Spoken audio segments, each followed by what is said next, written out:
Boussi, bonjour. Bonjour. Vous avez créé le concept Ethnicia en 2005. Qu'est-ce qui vous a poussé à vous lancer dans cette aventure?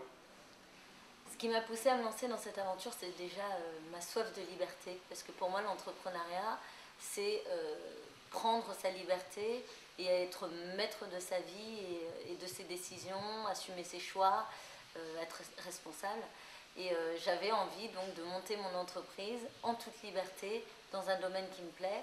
Donc en l'occurrence, Ethnicia symbolise parfaitement ce rêve que j'avais. Donc c'est un concept de beauté qui est global et sur mesure. Le concept Ethnicia repose sur 5 métiers complémentaires. Comment avez-vous réussi à faire cohabiter ces 5 univers dans un seul lieu? Alors, faire cohabiter ces 5 univers dans un seul lieu, c'était pour moi une évidence. Parce que déjà, je suis une femme pressée. Je pense que beaucoup de personnes se reconnaîtront là-dedans et que j'avais pas envie de courir les 4 coins de la ville pour pouvoir me faire ma manucure, mon brushing, etc.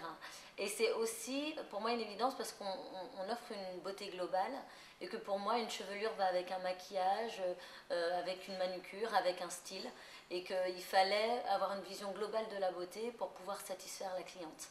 Donc je dis la cliente d'ailleurs ou le client parce qu'on a de plus en plus d'hommes et qui sont très soucieux de leur apparence. Donc c'était pour moi juste une évidence. Depuis son lancement, Ethnicia s'est implanté dans des sites très différents.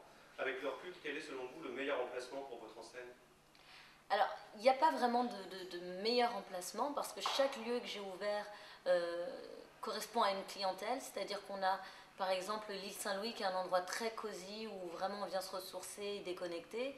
On a la Défense qui est le concept Ethnicia Urbaine, qui est le concept qu'on développe en centre commercial. L'idée c'est au milieu des tumultes de la ville, on va entrer dans une bulle de bien-être et de détente et dans laquelle on propose aussi des prestations un peu plus express.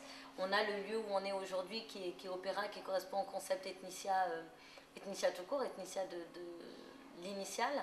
Et je pense qu'en fait, ce qu'on recherche avant tout, effectivement, c'est des emplacements numéro 1 ou 1 bis.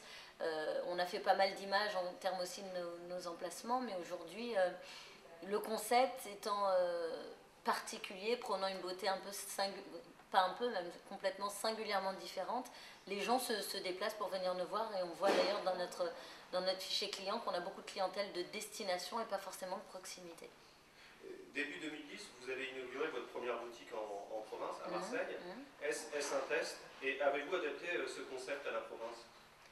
Alors, effectivement, début 2010, on s'attaque à la province parce que les personnes ont le droit aussi d'avoir accès à notre offre. Et notre concept étant vraiment un concept sur mesure, on peut se développer un peu partout, c'est-à-dire aussi bien à Paris qu'en province, qu'à l'étranger. Et on va s'adapter à la clientèle, on va adapter notre offre. Et bien entendu, ça va nous permettre de découvrir aussi un nouveau marché concurrentiel qu'est la province et d'adapter aussi en fonction... pas forcément nos prix d'ailleurs, mais notre business model en fait. Quelle place tiendra la franchise dans ce développement futur à court terme? Alors la franchise pour moi, j'ai plutôt opté pour la licence de marque qui est relativement similaire.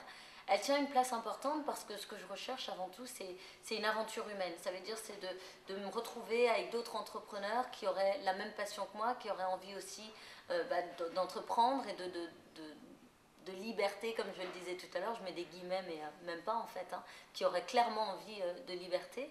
Et l'idée, c'est qu'il y ait des gens qui s'investissent humainement parlant, mais aussi financièrement, et qui rejoignent l'aventure en apportant aussi un peu de ce qu'ils sont, pour qu'à la fin, ce soit vraiment cette aventure humaine dont je rêve, qui est basée sur le respect, le partage et l'ouverture d'esprit.